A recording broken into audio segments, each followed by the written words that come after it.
Muy buenos hermanos, estar de nuevo en esta mañana. Quiero empezar con ustedes ilustrándolos, observando esta basílica. Esta es una obra arquitectónica famosa, ubicada en la ciudad de Barcelona.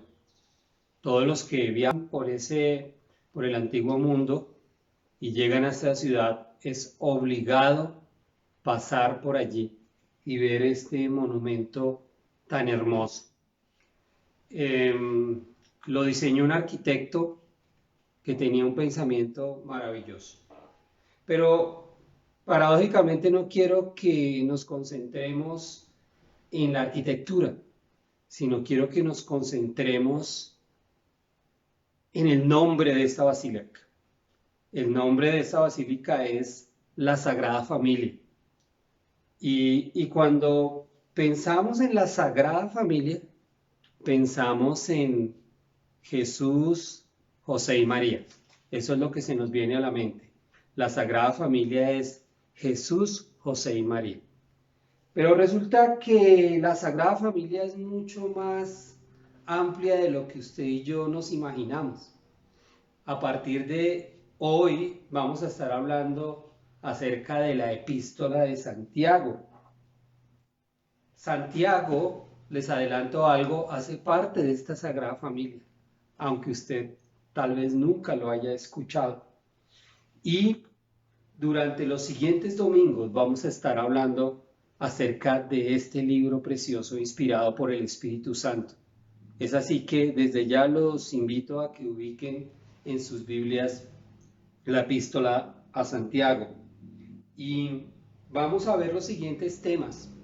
Vamos a hablar acá de las pruebas y las tentaciones, vamos a hablar de la fe y de obras, vamos a hablar del pongua, vamos a hablar de la paciencia, de la codicia, del problema de los ricos, del problema de los pobres, del problema de hacer personas en la iglesia, del poder de la oración y la restauración, en fin, hay allí una riqueza enorme, un libro cargado de sabiduría, donde yo los invito a que no se pierdan ninguna de estas charlas, que va a ser muy útil, y más en estos tiempos de pandemia, donde la vida ha cambiado, donde tenemos que tomar decisiones, donde tenemos que reinventarnos. Pues en la palabra de Dios encontramos directrices, sabiduría para reorganizarnos en esta nueva normalidad de la que nos habla. Es así que en esta oportunidad vamos a tratar solo un versículo y vamos a hablar de la vida de este hombre llamado Santiago.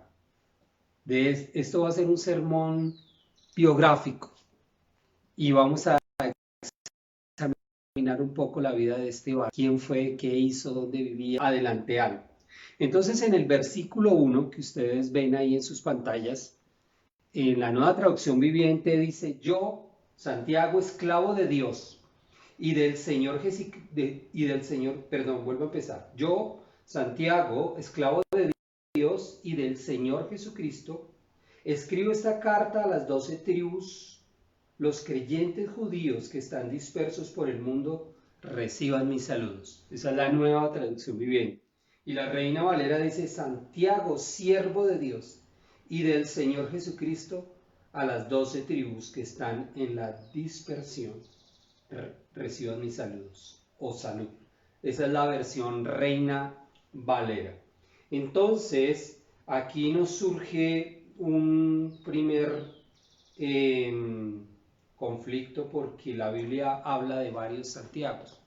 El nombre hebreo de Santiago es Jacobo, se mencionan varios Jacobos y entonces uno dice: ¿cuál de todos estos es? Bueno, antes de mencionarles cuál de todos estos es, pues esta carta de Santiago fue escrita entre los años 42 y 65 después de Cristo y fue escrita desde la ciudad de Jerusalén.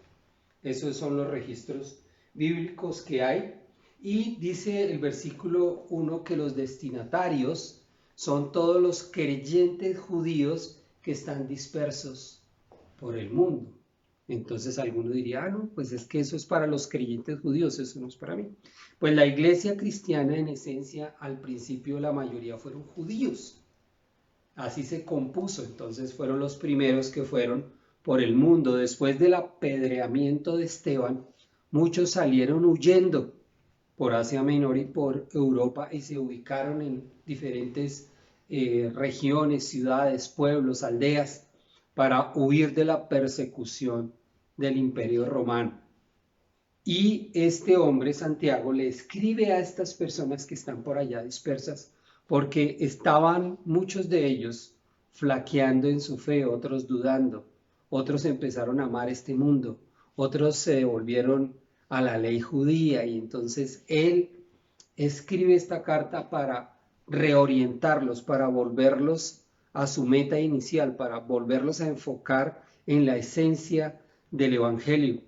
Es así que esta carta también es para ti y para mí, porque hay momentos en la vida donde perdemos el norte, hay momentos en la vida donde las personas pueden amar el mundo, hay momentos en la vida donde la persona se puede volver legalista y donde pierde el foco por causa de alguna adversidad. En este caso, la adversidad que vivimos es estar en aislamiento. Para ellos fue la dispersión, para nosotros el aislamiento. Muy bien, entonces pensando en el autor, hay tres postulados para esto. El primer, Santiago, es el hermano de Juan y uno de los hijos de Zebedeo. Estos dos hombres fueron llamados por el Señor Jesucristo los hijos del trueno. Ahora, este Santiago fue asesinado por Herodes, quien al mismo tiempo envió a la cárcel a Simón Pedro. Eso quiere decir que queda descartado de que él fue el autor porque fue asesinado. El otro, Santiago, es llamado el hijo de Alfeo, ¿sí? Recordemos que Santiago y Jacobo es el mismo nombre. Y él fue mencionado en la lista de los apóstoles, pero se conoce muy poco de él, es decir, este no es el Santiago el apóstol, ¿sí? Y no se sabe mucho de él.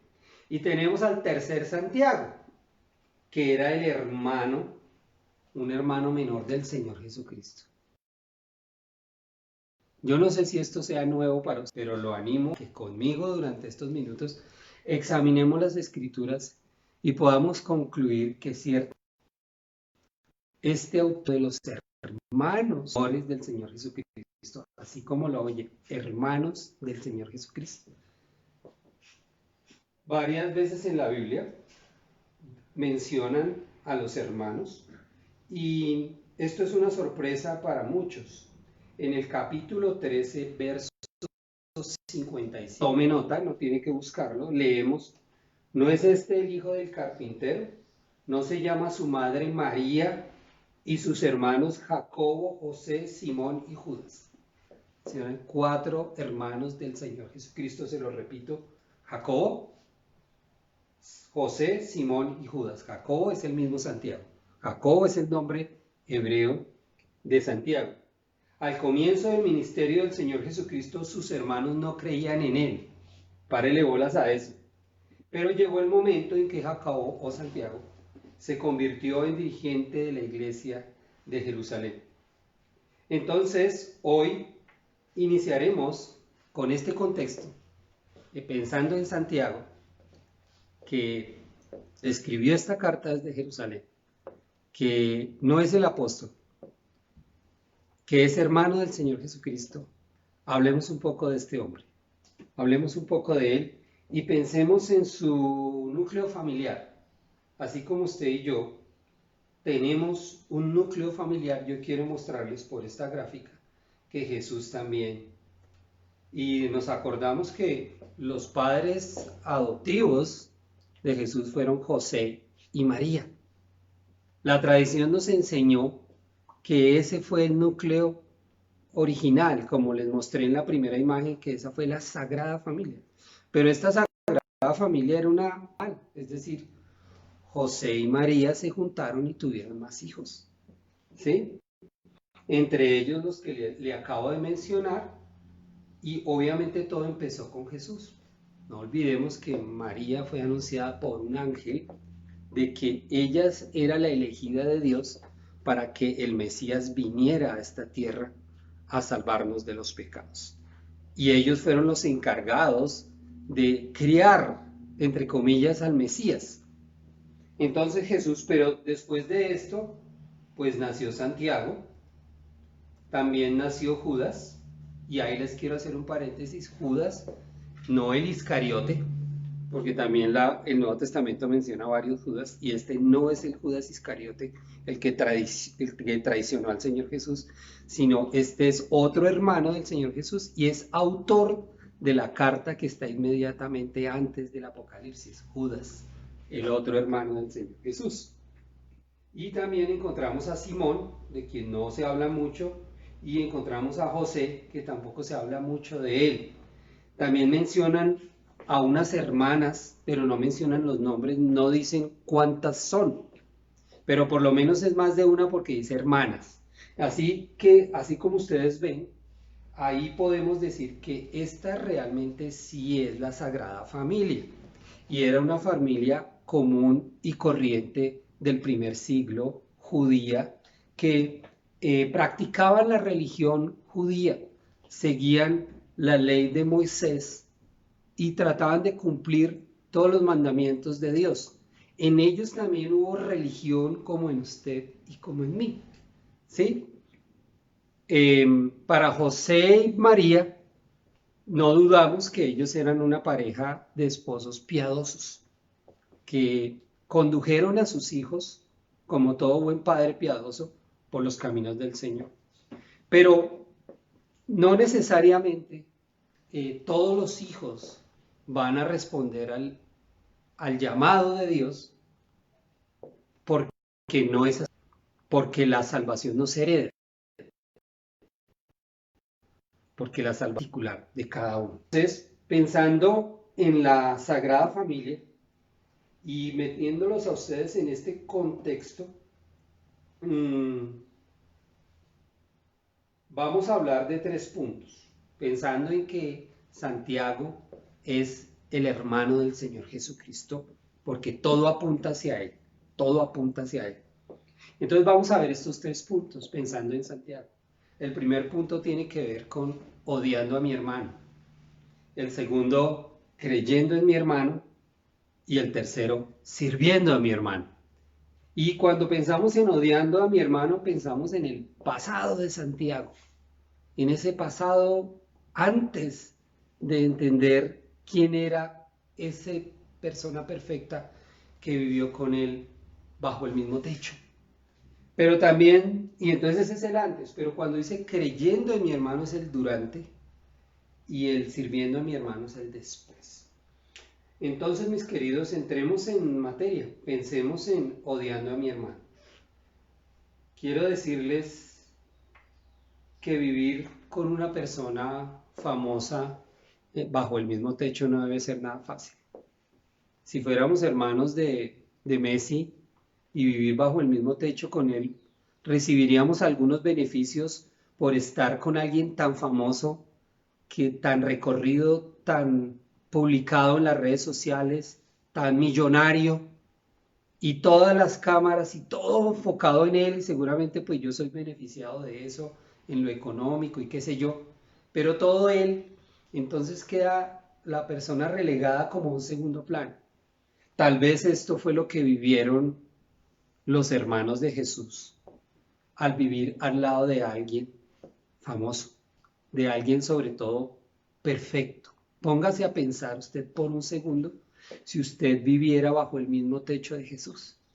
Vivir con un niño que nunca mintió, vivir un niño que siempre obedeció, vivir con un niño que siempre honró a sus padres, vivir con un niño que trabajó, vivir con un niño que lo sabía todo, que era inteligente, que no se equivocaba, que sus papás vivían asombrados, que a donde él iba asombrado. Entonces, pues, así como ser hermano de Messi no me hace un futbolista, ser hijo de Gabriel García Márquez me hace un escritor, pues tampoco ser hermano de Jesús me hace un creyente. Y precisamente ese fue el pasado de los hermanos de Jesús. Ellos no registran nada en la escritura contundente, pero no debió ser cómodo para ellos sentirse acusados en su conciencia con su hermano el perfecto, con su hermano el que no se equivoca, con su hermano el que hace todo siempre bien.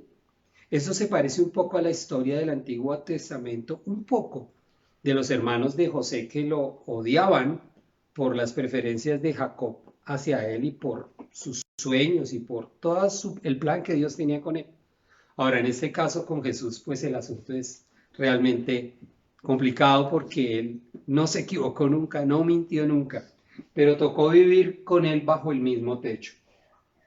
Entonces, mis queridos hermanos, en este odiando a mi hermano, en Juan capítulo 7, ahí sí lo pueden buscar ustedes, en Juan capítulo 7, se menciona unas señales de que ellos ciertamente estaban distanciados de su hermano, estaban incómodos, estaban molestos.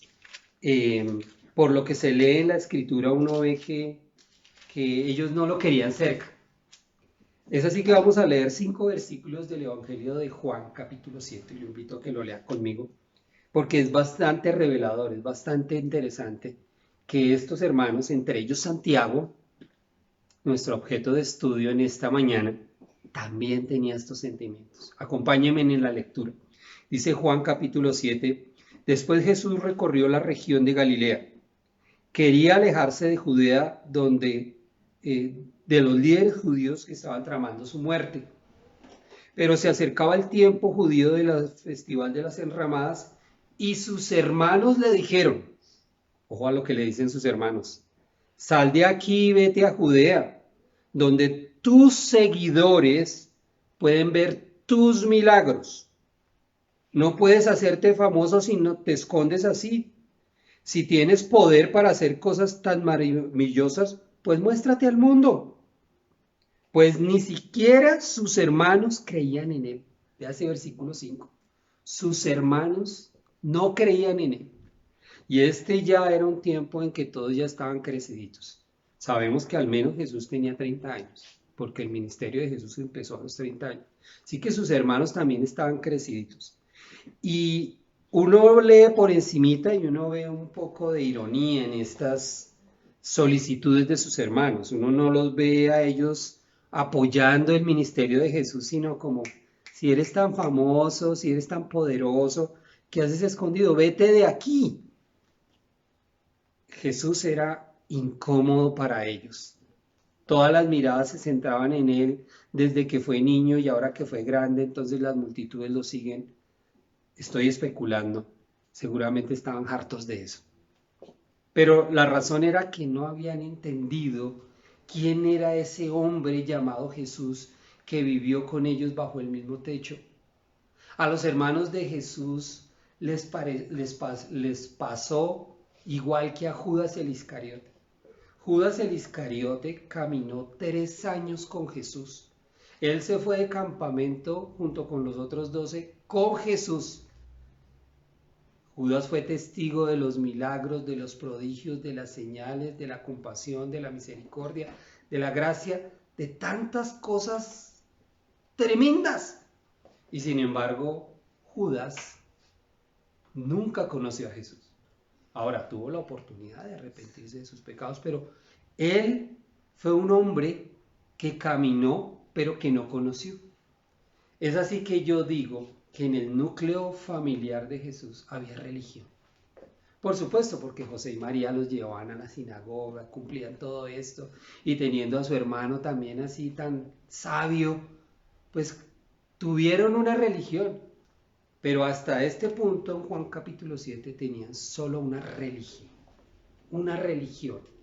Era una práctica ahí que no los había transformado. Porque ellos mismos le dijeron a Jesús, vete de aquí.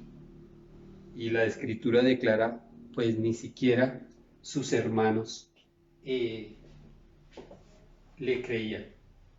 Y yo no sé si tú también, al igual que yo, naciste en un hogar religioso. Yo nací en un hogar religioso.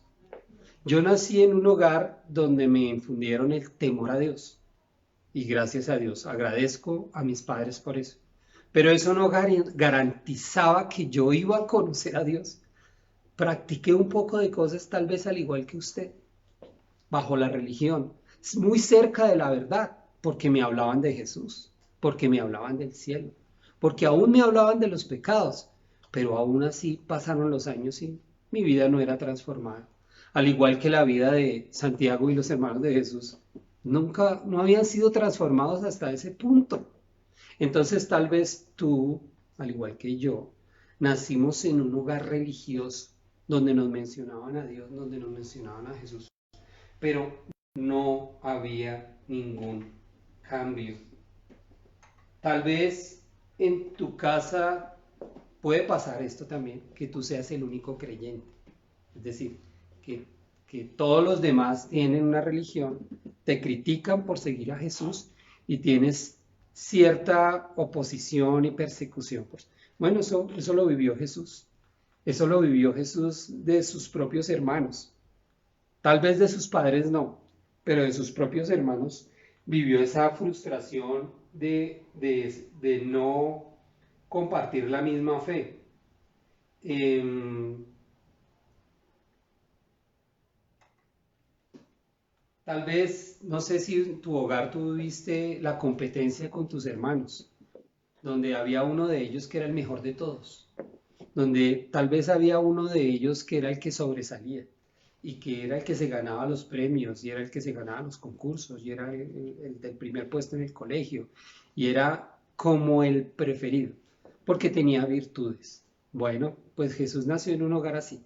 Santiago, nuestro objeto de estudio hoy, nació en un hogar así y nació con esa, tal vez con ese resentimiento. Yo nací así, entre cuatro hermanos mayores que yo, donde competíamos por muchas cosas y bueno, gracias a Dios todas esas cosas ya pasaron, pero, pero así son los hogares.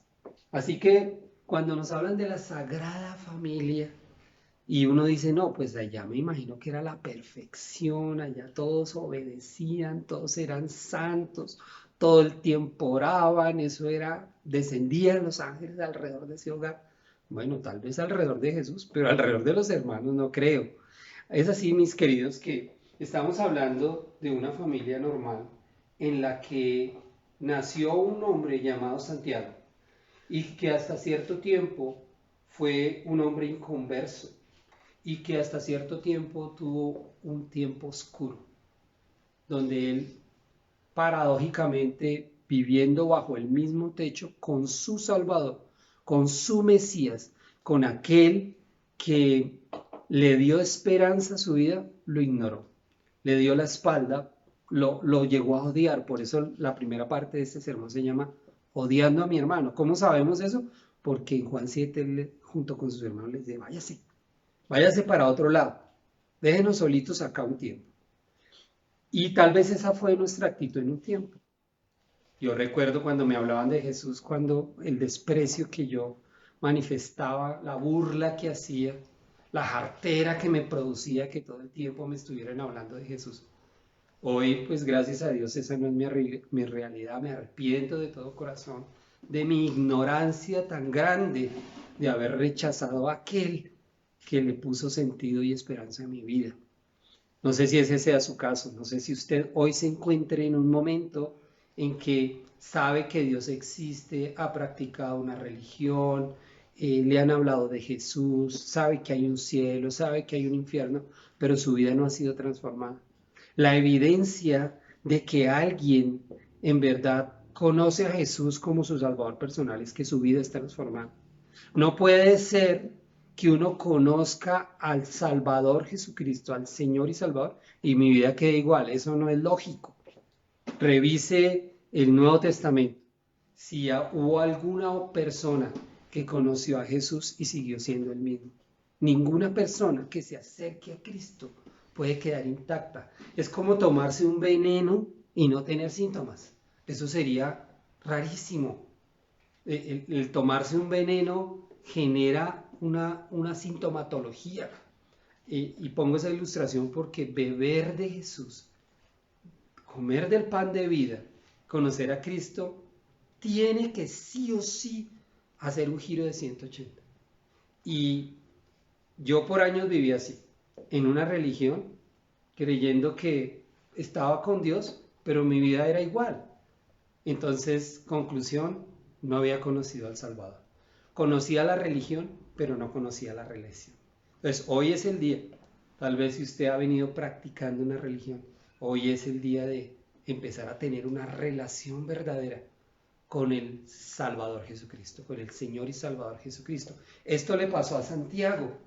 Y Santiago tiene un momento en que él cree en el Señor Jesucristo.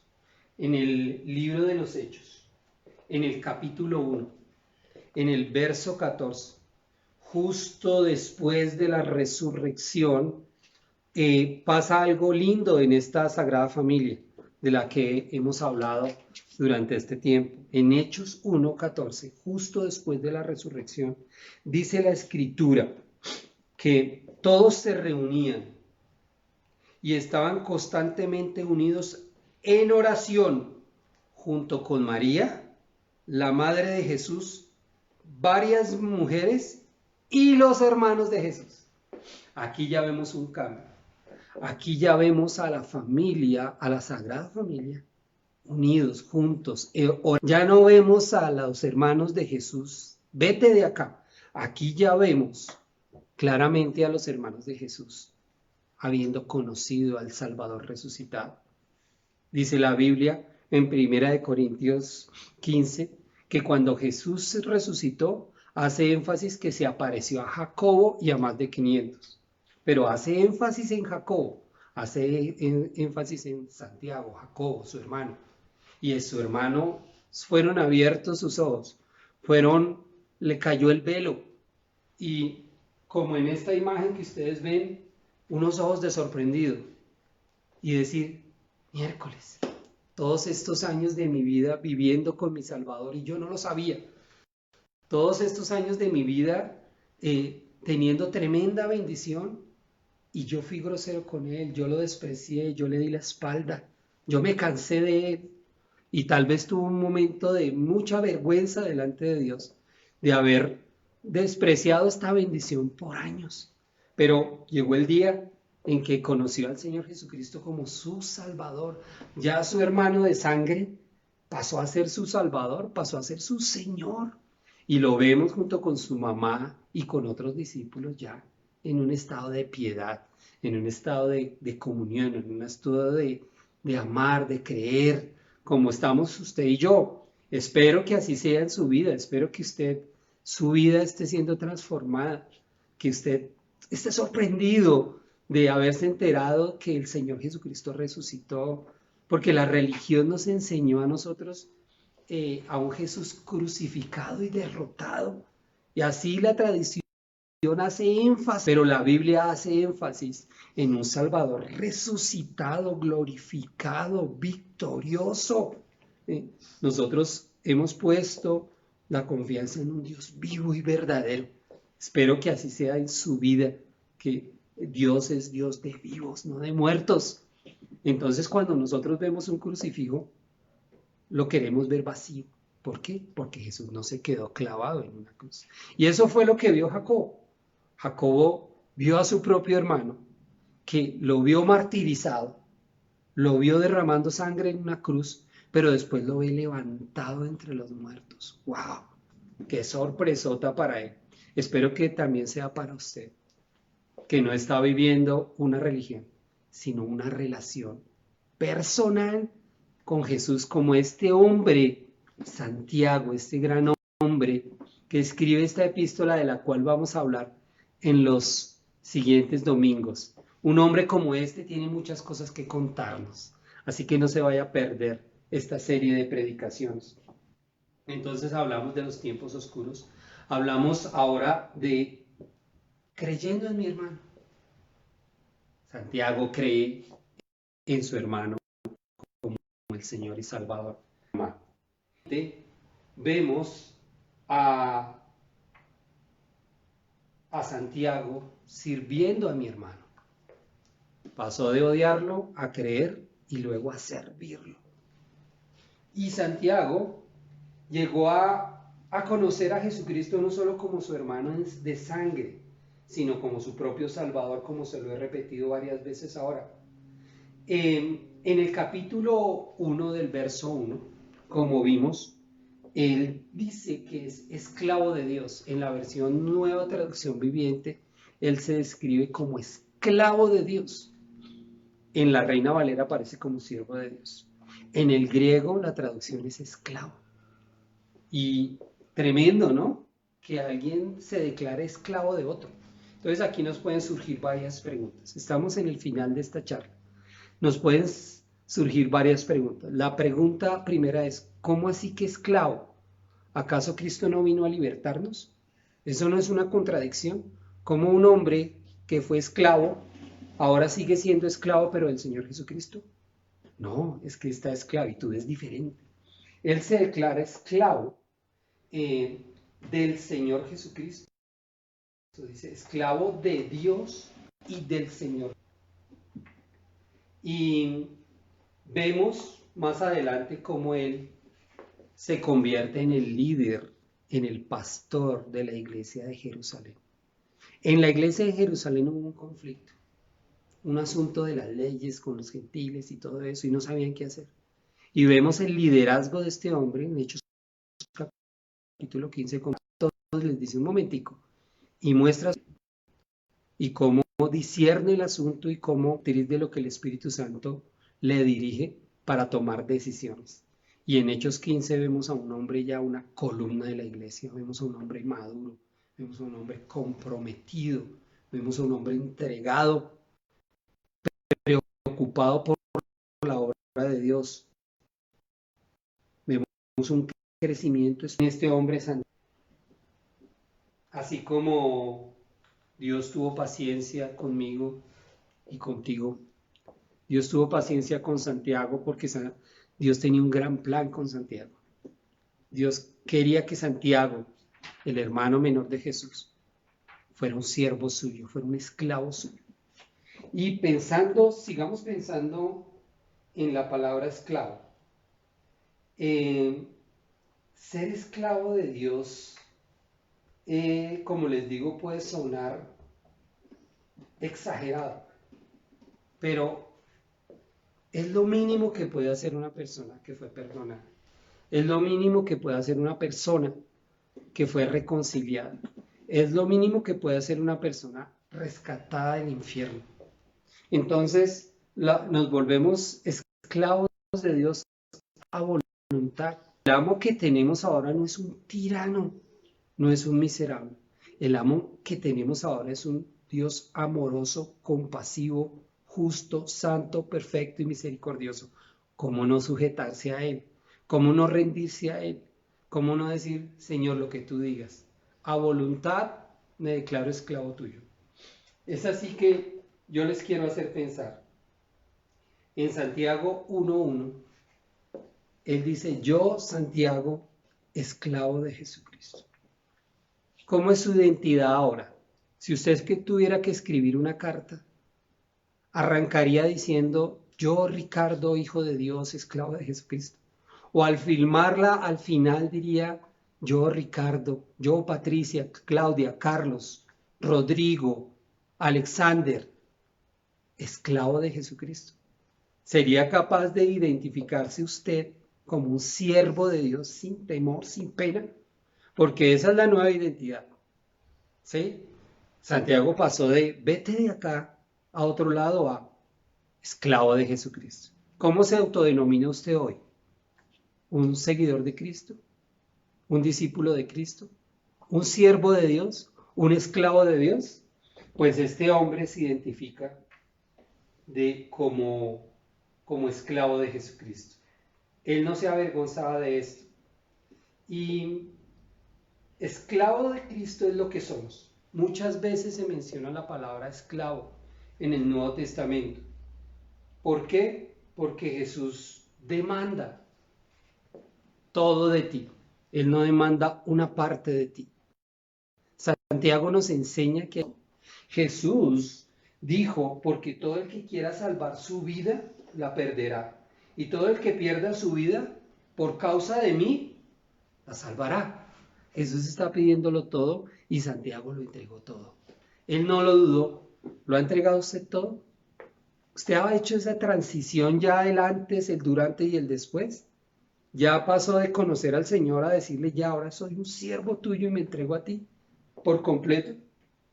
Algo realmente radical es lo que Dios hizo al enviar a su Hijo a morir por nosotros los pecadores. Eso es ser radical. Y si fuéramos trabajadores comunes, pues recibiríamos un pago por ese servicio. Pero Cristo nos está pidiendo que renunciemos a eso. Dios nos manda a negarnos de nuestros placeres, deseos, sueños y estar dispuestos a morir por Él. ¿Todo eso está pidiendo el Señor? Sí. Eso no significa que tengamos una vida miserable. Solo que el Señor está pidiendo que nos consagremos a Él. Porque Él no dio un pedazo de su vida en la cruz. Él no dio una parte de su sangre en la cruz. Él dio toda su vida. Él murió públicamente, Él no murió a escondidas. Así que Él quiere que tú lo entregues todo, que yo lo entregue todo y además que yo sea público en mi fe, que sea evidente, que yo no me avergüence del Evangelio que es poder de Dios para salvación. Así que cuando venimos a Cristo, debemos estar dispuestos a identificarnos a Él. Tal vez podría parecer, como les dije al principio, una contradicción de ser esclavos. Eso no queda bien. Los discípulos de Cristo eran amigos, pero al igual eran esclavos. Hay un versículo en 1 Corintios 7:22 y con esto quiero terminar. Si lo pueden buscar. En la Reina Valera dice, porque el que fue llamado por el Señor siendo esclavo, liberto es en el Señor. De la misma manera, el que fue llamado siendo libre, esclavos de Cristo. Entre comillas, fuimos llamados siendo libres. Pero éramos esclavos del pecado, del diablo, de este mundo. Y dice la Biblia, si el Hijo os libertare, seréis verdaderamente libres. Nosotros tenemos un amo que nos dio libertad, pero nosotros queremos estar sujetos a Él. Es así, mis queridos, que nuestro hermano Santiago, el autor de la epístola, nos modeló cómo es esto. Y yo los invito a ustedes, queridos, a que se rindan como Él, a que firmen sus correos, sus publicaciones como siervos de Dios, como hijos de Dios, verdaderos y genuinos.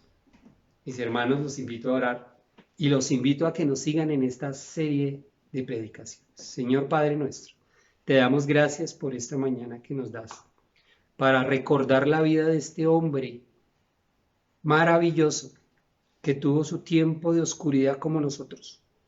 Gracias por mostrarnos tu misericordia. Gracias por mostrarnos la realidad de la familia de José y María, Señor. Gracias que nos identificamos con muchas cosas de esa familia maravillosa. Gracias porque tú tienes paciencia con nosotros para que procedamos al arrepentimiento, para que entendamos profundamente la necesidad de volvernos siervos consagrados, entregados, confirmados todos los días en la fe contigo, Señor. No permitas que perdamos el tiempo distraídos en esta pandemia, pensando que todo está mal, cuando estamos en una oportunidad de oro para conocerte, para rendirnos, para servirte, Señor. Señor, mira cada hogar, mira si hay alguien allí que está en este proceso de transición, de entregarse a ti como Salvador o de rendirse a ti como Señor para servirte. Gracias por esta mañana, en el nombre de Jesús. Amén.